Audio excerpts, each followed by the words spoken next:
Bienvenue sur France 24. Si vous nous rejoignez, il est 19h à Paris, à la une de l'actualité. Au Brésil, Lula s'est réuni ce matin avec les présidents du Sénat, de la Chambre des députés et de la Cour suprême.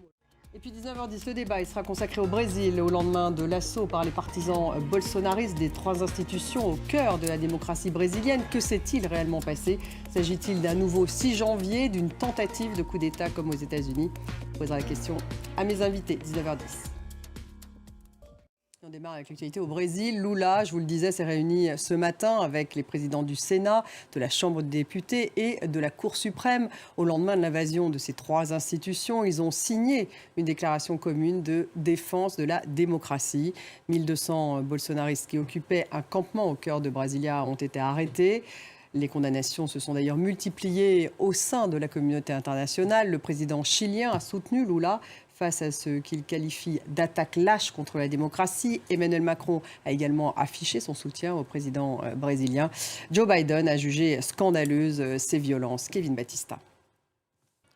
Joe Biden, son homologue mexicain Andrés Manuel López Obrador et le Premier ministre canadien Justin Trudeau donc, ont condamné, je vous le disais, l'attaque au Brésil par les partisans de Jair Bolsonaro. Dans le reste de l'actualité, l'espionne Ana Belén Montes, emprisonnée au Texas depuis 21 ans pour avoir trahi son pays au profit de Cuba, vient d'être libérée. À 65 ans, elle est désormais libre pour bonne conduite, 3 ans avant la fin de sa condamnation. Son portrait.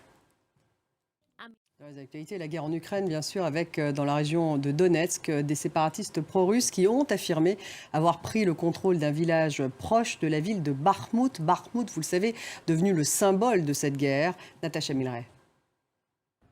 En France, le procès en appel du scandale sanitaire du Mediator a démarré aujourd'hui. Ce médicament des laboratoires Servier est accusé d'avoir causé la mort de centaines de patients. Cette première audience se concentre uniquement sur des points de procédure. Un procès qui devrait durer 6 mois.